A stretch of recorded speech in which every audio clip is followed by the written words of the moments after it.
Hello everyone, this is Manisha and this is my another video on elasticity.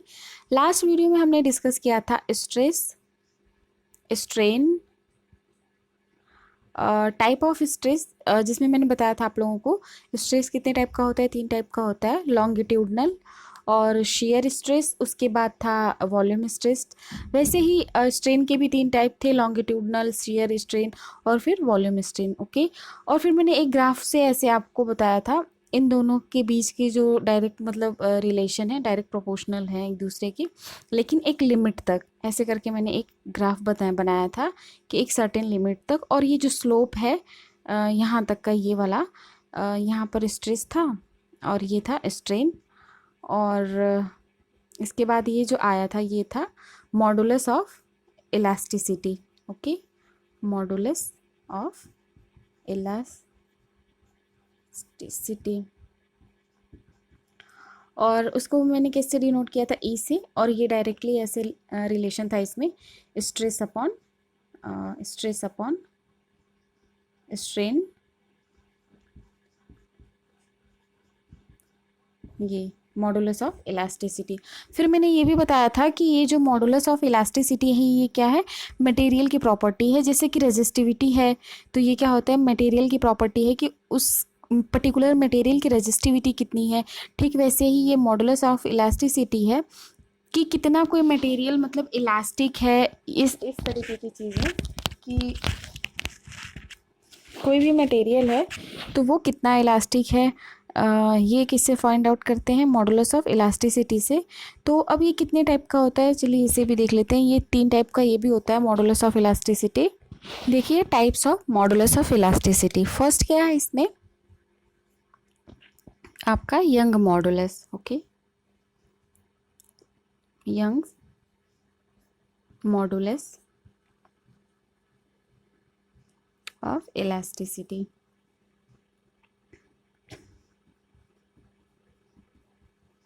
Okay, अब देखिए इसको किससे denote करते हैं हम लोग, गामा से। ठीक है, यंग मॉडुलस ऑफ इलास्टिसिटी को गामा से डिनोट किया जाता है।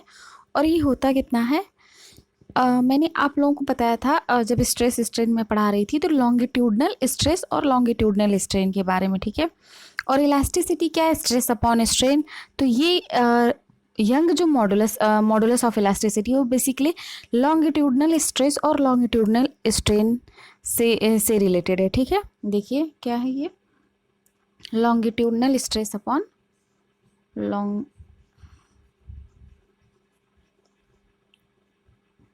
longitudinal stress upon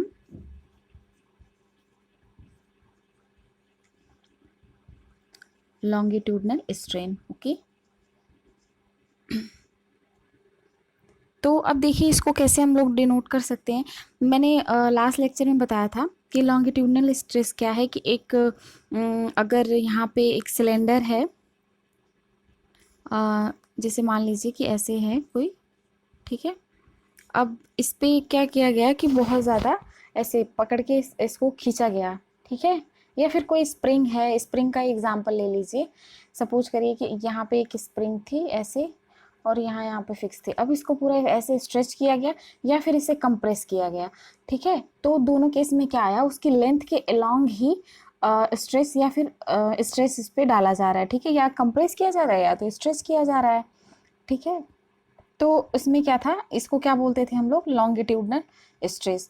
और फिर स्ट्रेन के में क्या आता था अब, लेकिन ये जो स्ट्रेस था इसके लिए फॉर्मूला क्या वहाँ पर डेवलप होता था आपका, एफ अपॉन ए। ठीक है, एफ अपॉन ए। और ये ए क्या था, ए आपका था एरिया, और ये फोर्स जो भी आप इस पे अप्लाई कर रहे थे, इस सिलेंडर पे या फिर इस स्प्रिंग पे, जो भी कहिए, इस पे अप्लाई कर रहे थे डिफॉर्मिंग फोर्स को। और ये area per unit cross section. ठीक है ना, यहाँ पे ऐसे ही तो ले रहे थे, area per unit cross section.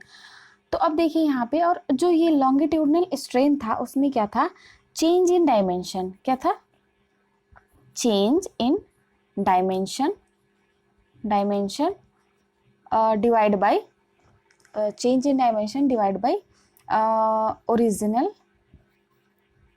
Dimension. ठीक है, यही तो था। अब देखिए इस यहाँ से फिर ये फॉर्मूला क्या निकल के आएगा यंग मॉडुलस का, स्ट्रेस अपॉन स्ट्रेन के टर्म में। मैं इसे रिमूव करती हूँ, फिर यहाँ पे लिखती हूँ स्ट्रेस अपॉन, अगर स्ट्रेन के टर्म में आप इसे लिखते हैं तो फिर क्या ये फॉर्मूला आ जाएगा आपका, गामा इक्वल्स टू हो जाएगा, gamma equals to F upon A. अब देखिए स्ट्रेन हो जाएगा, नीचे है तो फिर ये एल जो एक्चुअल लेंथ थी वो ऊपर हो जाएगी और डेल्टा एल नीचे आ जाएगा। ठीक है, तो ये होगा आपका young modulus of elasticity gamma, gamma का ये फॉर्मूला। ओके, अब चलिए नेक्स्ट है आपका, वो देखते हैं। देखिए सेकेंड है आपका शेयर मॉडुलस ऑफ इलास्टिसिटी। ठीक है, अब देखिए शेयर मॉडुलस ऑफ इलास्टिसिटी को कैसे डिनोट करते हैं, जी से। ठीक है, जी से। अब ये क्या होता है, ये भी वही same formula, shear stress upon shear strain. ठीक है, shear stress upon shear strain, strain. Okay, अब देखिए यहाँ पे शेयर स्ट्रेस और शेयर स्ट्रेन क्या था, मैंने ये बताया था आपको कि एक रॉड या फिर एक बुक का एग्जांपल दिया था ऐसे करके कि मान लीजिए कि इसके बेस को ऐसे फिक्स कर दिए और फिर इसके इस वाले डायमेंशन के लॉन्ग, मतलब ये है एल, इसकी लेंथ है। अब यहाँ से थोड़ा सा वो दिया जा रहा है, यहाँ पे डिफॉर्मिंग फोर्स इस पे अप्लाई किया जा रहा है, तो फिर ये क्या हो रहा था, ये सिलेंडर पूरी तरह से ऐसे थोड़ा सा टिल्ट हो जा रहा है। ठीक है, सपोज करिए ऐसे थोड़ा सा ये टिल्ट हो गया, तो फिर क्या था यहाँ पे, ये ऐसे एंगल यहाँ पे थीटा बना रहा था। ठीक है, और ये जो चेंज इन डायमेंशन यहाँ पे था, इसका क्या था, डेल्टा एक्स था, और ये पूरी लेंथ क्या थी, एल थी। तो ये तो था यहाँ से, ये स्ट्रेन का था आपका आया था, और फिर डेल्टा एक्स अपॉन एल, ये आपका स्ट्रेन की वैल्यू आई थी। ठीक है, तो अब देखिए यहाँ पे जो स्ट्रेस था वो तो वही सिमिलर ही आया था आपका एफ अपॉन ए। ठीक है, तो और यहाँ पे जो डेल्टा एक्स अपॉन एल है उसको फिर बाद में स्ट्रेन की अगर केस में आप देखें तो मैंने क्या बताया था, टेन थीटा के फॉर्म में लिखा था, बट सिंस डेल्टा एक्स जो है बहुत ज़्यादा स्मॉल चेंज होगा यहाँ पे डायमेंशन में, कुछ का ही होगा, क्योंकि ज़्यादा अगर आप इस पे डिफॉर्मिंग फोर्स लगा देंगे तो ये पूरी तरीके से रॉड ब्रेक हो जाएगी, तो फिर इलास्टिसिटी का कोई कंसेप्ट ही नहीं बचेगा यहाँ पे। ठीक है, तो फिर टेन थीटा के बाद हमने क्या वहाँ पे एज्यूम किया था, थीटा, टेन थीटा को हमने थीटा ही लिख दिया था। ठीक है, यानी कि ये जो वैल्यू आई थी आपकी वो कितनी हो गई थी, डेल्टा एक्स अपॉन एल आया था, change in length, actual length delta X upon L, वो टेन थीटा आया था स्ट्रेन वाले केस में। ठीक है, टेन थीटा आया था, फिर टेन थीटा को यहीं पे क्या लिख दिया था हमने, थीटा। ठीक है, यहाँ तक तो क्लियर होगा। चलिए अब देखते हैं ये जो शेयर मॉडुलस ऑफ इलास्टिसिटी है ये कितनी आएगी इसकी वैल्यू, तो ये हो जाएगा आपका G equals to F force upon area, change in dimension है, ये इतना तो हो जाएगा। अब देखिए डेल्टा एक्स अपॉन एल की पोजीशन पे क्या लिखा गया है, थीटा। ठीक है, तो ये आपका हो जाएगा एफ अपॉन ए थीटा। ठीक है, यहाँ से आपकी ये क्या है, जी की वैल्यू है, शेयर मॉडुलस ऑफ इलास्टिसिटी। हाँ, इसको एक और चीज़ बोलते हैं, G is also known as modulus of rigidity. Okay, यहाँ पे लिख देती हूँ मैं, G is also known as modulus of rigidity, modulus of rigidity। Okay, तो यहाँ तक तो क्लियर है। अब देखते हैं जो थर्ड टाइप है आपका मॉडुलस ऑफ इलास्टिसिटी का, उसको क्या बोलते हैं, bulk modulus of elasticity. Okay, देखिए यहाँ पे बल्क मॉडुलस ऑफ इलास्टिसिटी, इसको किससे डिनोट करते हैं, बी से। इसमें क्या होता है, volume stress upon volume strain. Volume stress और वॉल्यूम स्ट्रेन मैंने पढ़ाया था लास्ट लेक्चर में डिस्कस किया था हमने। वॉल्यूम स्ट्रेस क्या था यहाँ पे फिर से एक बार मैं रिपीट कर दे रही हूँ। देखिए, एक कोई भी लिक्विड है, लिक्विड में कोई भी बॉडी है, इसको फेंक दिया गया। उसके बाद ये फिर क्या कर रहा था, लिक्विड चारों तरफ से इस पर एक प्रेशर मतलब लगाएगा, और प्रेशर या फोर्स जो भी लगाएगा फोर्स, तो F अपॉन ए स्ट्रेस का केस आया था, लेकिन F अपॉन ए जो है इन केस ऑफ लिक्विड, क्योंकि ये जो पूरा सिस्टम है किस में फेंका गया, लिक्विड में, इसको कैसे हमने बताया था कि ये प्रेशर ही है, ठीक है। Force upon area equals to pressure in case of liquid, okay. But जब ये तो हो गया आपका स्ट्रेस, लेकिन जब स्ट्रेन की बात हमने की थी, स्ट्रेन की बात, तो और हाँ, एक चीज़ और मैंने यहाँ पे बताया था इसमें कि कभी कभी इस P को क्या लिख देते हैं, डेल्टा P। मान लीजिए कि अगर कोई एयर मतलब एयर वाली बॉल, इसमें गैस या फिर एयर फिल करके यहाँ पे एक बॉल को डाल दिया जाए इस लिक्विड में पूरे, तो फिर होता क्या है कि ये जो प्रेशर है लिक्विड की लेयर जो है इस पे लगाती हैं, ठीक है, प्रेशर या फोर्स। और उसके बाद जो इसमें जो गैस के मॉलिक्यूल होंगे वो बाहर स्प्रेड करने की कोशिश करेंगे, तो ये एक अनदर प्रेशर लगाएंगे। तो टोटल जो फोर्स जो इस पे हो जाएगा, प्रेशर जो रेस्टोरिंग फोर्स था, वो कितना हो जाएगा यहाँ पे, डेल्टा मतलब P अपॉन P नॉट का। मान लीजिए ये P लगाया, फिर अंदर से यहाँ से P नॉट लगा, तो टोटल डिफरेंस जो कितना हमने एज्यूम किया था डेल्टा P का, P माइनस P नॉट का, ठीक है। तो ये तो हो गया स्ट्रेस के केस में। अब स्ट्रेन के केस में क्या था यहाँ पे, देखिए, स्ट्रेन में मैंने ये बताया था कि सिमिलर चीज़ें हैं कि ये पूरा लिक्विड, ये सिस्टम है, सपोज करिए कि ये लिक्विड है और ये पूरा ऐसे सिस्टम है। तो फिर जब ये चारों तरफ से फोर्स इस पे लिक्विड अप्लाई करेगा, उसके बाद फिर क्या होता है कि इसका जो वॉल्यूम है, change in volume delta we divide by actual volume. But यहाँ पे क्या मैंने बताया था, नेगेटिव साइन आएगा, क्योंकि जब ये प्रेशर क्रिएट करेगा तो इस सिस्टम का जो भी वॉल्यूम होगा थोड़ा मतलब क्या हो जाएगा, कंप्रेस, मतलब यहाँ पे कैसा केस हो रहा है, कंप्रेशन का, ठीक है। तो यहाँ पे क्या हो जाएगा, वॉल्यूम कम होगा, तो इसलिए यहाँ पे नेगेटिव साइन लगा था, ठीक है। तो ये स्ट्रेन था और ये यहाँ पे ये स्ट्रेस था। चलिए अब देखते हैं in term of bulk modulus, ठीक है। तो बल्क मॉडुलस में क्या लिखा है हमने कि volume stress upon volume strain, okay. So देखते हैं कि वॉल्यूम स्ट्रेन अभी क्या था, आया था, देखिए,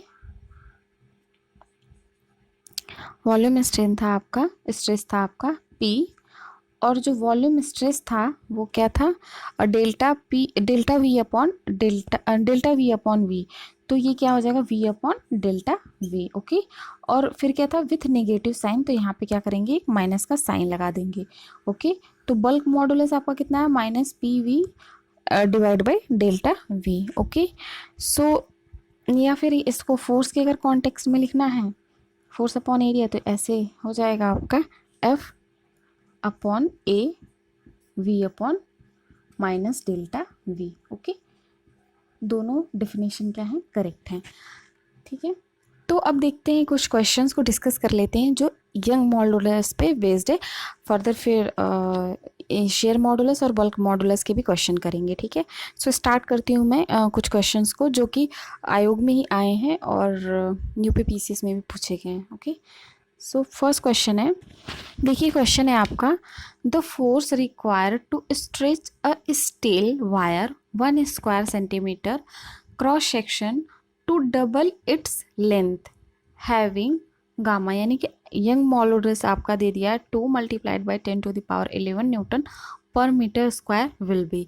पूछा क्या जा रहा है आपसे, फोर्स पूछा जा रहा है, कितना रिक्वायर्ड होगा स्ट्रेच करने के लिए कि स्टील को, वायर को, इस एक स्टील के वायर को, जिसका क्रॉस सेक्शन कितना है आपका दिया है 1 स्क्वायर सेंटीमीटर, ठीक है। और फिर क्या है, मतलब करना क्या है इसमें कि फिर ये हो क्या जा रहा है, section to double its length, मतलब इसकी लेंथ के डबल करने में कितनी फोर्स की रिक्वायरमेंट होगी, ठीक है।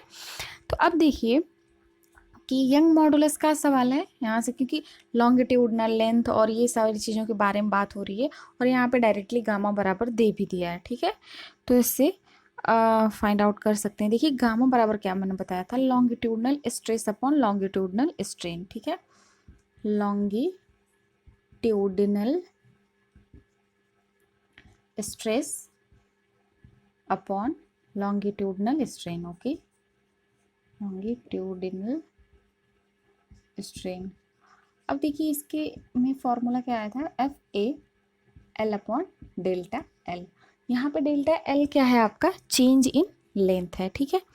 तो लेंथ कैसे चेंज हो रही है, देखिए अगर यहाँ पे क्या दिया है 2L है, हो जा रही है फाइनल 2L करने में कितने फोर्स की ज़रूरत पड़ेगी ये पूछा जा रहा है, और एक्चुअल में क्या है अगर आपका दिया हो L तो, ठीक है, यही तो है। मान लीजिए अगर एक्चुअल लेंथ उसकी L है तो फिर कितना कर रहे हैं, 2L करना है, और उसमें कितनी फोर्स की रिक्वायरमेंट होगी, जिसका क्रॉस सेक्शन 1 स्क्वायर सेंटीमीटर है, ठीक है, और गामा दे दिया है आपका। तो अगर आपको ऐसे केस में डेल्टा एल अगर निकालना हो तो कितना हो जाएगा, 2L माइनस एल, यही तो आएगा डिफरेंस, डेल्टा एल जो आपको यहाँ पे पुट करना है चेंज इन डायमेंशन, तो ये वैल्यू आ जाएगी एल। और एक्चुअल अगर आपने एज्यूम किया है खुद एल, ठीक है, एक्चुअल कितनी है, एक्चुअल लेंथ कितनी है यहाँ पे, मान लीजिए अगर यहाँ पे लिखिए कि लेट अस कंसीडर या फिर एज्यूम कि let's assume actual length of steel wire कितना है आपका एल, तो कितना करना है 2L, फिर चेंज इन लेंथ कितना आ जाएगी, यहाँ से डेल्टा एल की वैल्यू कितना आ जाएगी, एल आ जा रही है, ठीक है। तो फिर देखिए अगर फॉर्मूला अगर क्या आपका दिया हुआ है F L divided by A delta L, ठीक है। तो यहाँ मैं इसे रिमूव करती हूँ, देखिए अब यहाँ से गामा बराबर कितना आप लिख सकते हैं यहाँ पे, फिर फोर्स को कैलकुलेट करना है तो गामा की वैल्यू तो दी ही है यहाँ पे 2 multiplied by 10 to the power 11, ठीक है। अब यह एक चीज़ यहाँ पे ध्यान देने वाली है कि ये जो दिया है न्यूटन पर मीटर स्क्वायर दिया है, और यहाँ पे जो इसका वायर का जो एक्चुअल जो है आपका क्रॉस सेक्शनल जो है स्क्वायर, वो कितना आ रहा है एरिया, 1 स्क्वायर सेंटीमीटर, ठीक है। तो अब देखिए यहाँ पे 1 स्क्वायर सेंटीमीटर, ठीक, तो एफ तो आपका ये हो जाएगा, और क्रॉस सेक्शनल एरिया कितना दिया है 1 स्क्वायर सेंटीमीटर। तो अब सेंटीमीटर को अगर मीटर में आप कन्वर्ट कर रहे हैं तो कितना हो जाएगा 10⁻², बट यहाँ पे क्या स्क्वायर सेंटीमीटर है, ठीक है ना, केवल मतलब एक सेकेंड, बट आप अगर यहाँ पे क्या कर रहे हैं, ये सेंटीमीटर में दिया है, आपको स्क्वायर सेंटीमीटर में लिखना है, तो 10⁻², फिर स्क्वायर उसका करेंगे तो क्या हो जाएगा 10⁻⁴। तो ये तो क्रॉस सेक्शनल एरिया दिया हुआ है आपका, स्क्वायर है मतलब ही कि एरिया ही है। अब देखिए एक्चुअल लेंथ कितनी आपने एज्यूम की है, एल एज्यूम की है, फिर डेल्टा एल जो डिफरेंस यहाँ से आपने लिया एल माइनस 2L कर रहे हैं, एल को फिर 2L में से एल को माइनस कर रहे हैं तो कितना आ रहा है, एल आ रहा है, ठीक है। तो दोनों क्या है, एल और एल ये कैंसिल आउट हो जाएंगे, क्या कैलकुलेट करना था, फोर्स कैलकुलेट करना था। अब इसको इसमें मल्टीप्लाई कर दीजिए तो फोर्स आपका पता चल जाएगा कितना हो जाएगा, ठीक है। तो यहाँ से जब ये मल्टीप्लाई होगा, ये मीटर स्क्वायर है और ये भी मीटर स्क्वायर है, ये न्यूटन पर मीटर स्क्वायर है गामा, ठीक है। तो देखिए कितना हो जाएगा 2, यहाँ से 2 मल्टीप्लाइड बाई 10⁻11 मल्टीप्लाइड बाई 10⁻⁻4, ठीक है, 10⁻⁻4 10⁻⁻4, ठीक है। तो अब देखिए यहाँ से कितना हो जाएगा 2 मल्टीप्लाइड बाई ये माइनस होके क्या हो जाएगा, ये न्यूटन हो जाएगा, ठीक है। तो कितना फोर्स आया 2 मल्टीप्लाइड बाई 10⁻7 न्यूटन। अब ये क्वेश्चन था आपका यूपी PCS 2004 का है, ठीक है। ऐसे ही प्रवक्ता जो एग्ज़ाम है उसमें भी ऐसे ही क्वेश्चंस आते हैं। चलिए अब नेक्स्ट क्वेश्चन हम डिस्कस करते हैं। देखिए आपका ये नेक्स्ट क्वेश्चन है, if a steel wire has cross sectional area of 1 cm², how much force is required to triple its length, gamma equals to 2 multiplied by 10⁻11 newton per metre square. Same question है आपका, और ये question जो भी UV PCS वाला मैंने discuss किया था, ये आपका पूछा गया है प्रवक्ता चयन परीक्षा में आपका, ये 2005 में, ठीक है। तो देखिए यहाँ पे इसमें क्या बस कहा गया है कि ट्रिपल हो जाए उसकी लेंथ, ठीक है, और फोर्स ही कैलकुलेट करना है, सिमिलर चीज़ है, ठीक है। और गामा की वैल्यू दे दी है, तो गामा इक्वल्स टू, ये सॉल्यूशन है, गामा इक्वल्स टू क्या है, क्या होता है आपका एफ ए अपॉन ये एल होता है, यहाँ पे डेल्टा एल होता है। अब देखिए यहाँ पे चेंज इन लेंथ कितना है आपका, बोल रहा है कितना करना है। अगर एक्चुअल लेंथ उसकी एज्यूम कर लें एल, और फिर क्या क्या हो जा रहा है, 3L हो जा रहा है, ठीक है ना। 3L करना हो तो कितने फोर्स की रिक्वायरमेंट होगी। हमारा इनिशियल लेंथ क्या है, इनिशियल L है, फाइनल क्या है यहाँ पे, फाइनल, ये अगर इसको हम F से डिनोट कर दें फाइनल, तो ये फाइनल 3L है, ठीक है। तो चेंज इन लेंथ कितना हो जाएगा, चेंज इन डायमेंशन या फिर change in length, delta L की अगर बात करें तो 3L माइनस एल, यहाँ से कितना आ जाएगा 2L, ओके। तो यहाँ से डेल्टा एल की तो वैल्यू फाइंड आउट हो गई। अब देखिए आपको फोर्स निकालना है, गामा की वैल्यू दी है 2 मल्टीप्लाइड बाई 10⁻11, ठीक है। अब फोर्स कैलकुलेट करना है, एक्चुअल लेंथ आपने कितना एज्यूम किया L, फिर आपका एरिया कितना है 1 cm², ठीक है। अब देखिए डेल्टा एल की वैल्यू यहाँ पे कितना आ जा रही है, 2 आ जा रही है ना, 2L, ओके। ये आपका हो गया कैंसिल आउट। लेकिन ध्यान दीजिए यहाँ पर फिर से डायमेंशन क्या है, सेंटीमीटर स्क्वायर है, ठीक है, सेंटीमीटर स्क्वायर। तो फिर मीटर स्क्वायर में अगर आप इसे कन्वर्ट करेंगे तो कितना हो जाएगा 1 × 10⁻⁴, ठीक है। यहाँ पे 1 × 10⁻⁴। तो देखिए अब यहाँ पे हो जाएगा, फोर्स अगर कैलकुलेट करेंगे तो डायरेक्ट यहाँ पे मल्टीप्लाई हो जाएगा इसका, ये हो जाएगा 4 10⁻+7, ठीक है, ये 7 है पॉजिटिव, ठीक है, 10⁻7 न्यूटन, ये आ जाएगा आपका F की वैल्यू, ठीक है। ये F इक्वल्स टू इतना आ जाएगा, ये है आपका आंसर, ठीक है, ये 7 है, 7, ओके। देखते हैं, हम नेक्स्ट क्वेश्चन डिस्कस करते हैं। नेक्स्ट क्वेश्चन देखते हैं, अभी आपका ये है, a wire is 5 metre long and has radius 0.5 multiplied by 10⁻³ meter. When a weight of 5 kilogram is suspended, its length increases by 10⁻³ meter. Then the young modulus of elasticity of wire will be, ठीक है।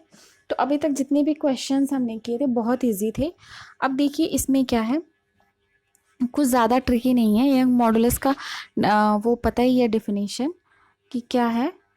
देखिए gamma equals to F upon A L divided by delta L, okay. But यहाँ पे देखिए ध्यान से, force क्या होगा, फोर्स, ठीक है, फोर्स क्या हो जाएगा आपका, फोर्स ये 5 मीटर लॉन्ग बता रहा है और रेडियस इसका ही इतना दे दिया है, ठीक। वेट कितना है, 5 किलोग्राम का वेट सस्पेंड किया जा रहा है इससे, ठीक है। तो देखिए सपोज करिए कि एक ये वायर है, यहाँ से पूरा बंधा हुआ है, ये वायर है, और इससे अगर 5 किलोग्राम का अगर वेट लटकाया जाए इस वायर से, तो कितना मतलब लगेगा फोर्स नीचे की तरफ, mg, यही तो होगा। फोर्स यहाँ पे किससे डिनोट किया जाएगा, ग्रेविटेशनल फोर्स, मास और ग्रेविटी के टर्म में जितना भी आ रहा है, ठीक है ना, ये mg हो जाएगा आपका। और एरिया की अगर हम बात करें तो उसकी रेडियस, इसकी जो क्रॉस सेक्शन है वायर का, मान लीजिए वायर है ऐसे, तो थोड़ा तो थिकनेस होगी ही इसमें, तो कितना एरिया यहाँ पे कैसे लेते थे, क्रॉस सेक्शनल एरिया। तो क्रॉस सेक्शनल एरिया को लेने के लिए यहाँ पे इसकी रेडियस बता दी गई है, ठीक है ना। देखिए ये रेडियस क्या है, हैज़ रेडियस इतना मीटर की, ठीक है। तो रेडियस इतना है तो एरिया कितना हो जाएगा। नॉर्मली अगर ऐसे मान लीजिए कि ये पूरा ऐसे वायर है, ठीक है, ये वायर है, वायर ऐसे ही होगा ना, वायर है यहाँ पे। अब इसका ये ऐसे एक क्रॉस सेक्शन अगर काटते हैं यहाँ से, ऐसे इतना क्रॉस सेक्शन ले लेते हैं कि इसी पे पूरा जो भी स्ट्रेस या फिर स्ट्रेस जो भी है इसी पे लग रहा है, इसी क्रॉस सेक्शन पे, तो एक सर्कुलर फॉर्म हो जा रहा है। तो यहाँ से अगर आप एरिया कैलकुलेट करेंगे तो क्या हो जाएगा, पाई आर स्क्वायर। ठीक है, अब पाई आर स्क्वायर के जगह, आर की जगह पे तो आप वैल्यू पुट कर देंगे, कितना 5 मल्टीप्लाइड बाई 10⁻³ मीटर। तो ये कैलकुलेट हो जाएगा। और फोर्स पता ही ये कितना है, फोर्स क्या है आपका mg। मास दे दिया है 5 किलोग्राम, और ये जी कम वैल्यू पता ही है 10 या फिर 9.8 जो भी है पुट कर देंगे। ठीक है, तो अब देखिए यहाँ पे क्या हो जाएगा। और एल इन और डेल्टा एल जो है वो दे दिया है आपका, पहले क्या है 5 मीटर लेन है, उसके बाद wire is 5 metre long and has radius इतना इतना में। ठीक है, इतना में वो किया गया, फिर its length increases by 10⁻³ metre.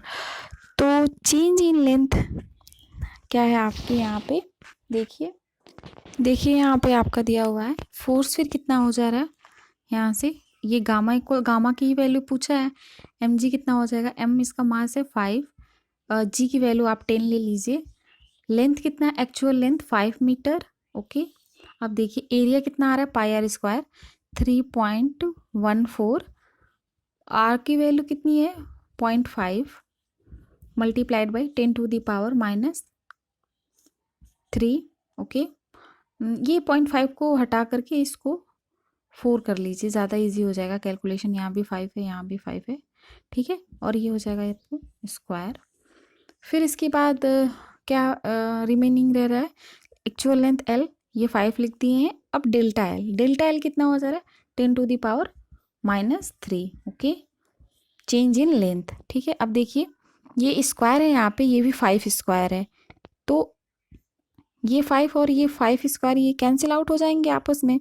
अब क्या करते हैं, ये 10 की पावर को एडजस्ट कर लेते हैं। ठीक है, अब देखिए गामा इक्वल्स टू कितना आ जाएगा फिर आपका, यहाँ पे ऊपर ये 10 हो जाएगा और ये -8 पावर में हो जाएगा 10 की, और ये 3 है, 8 और 3 कितना होता है 11 हो जाएगा पावर में, और ऊपर ये चला जाएगा तो कितना हो जाएगा 12।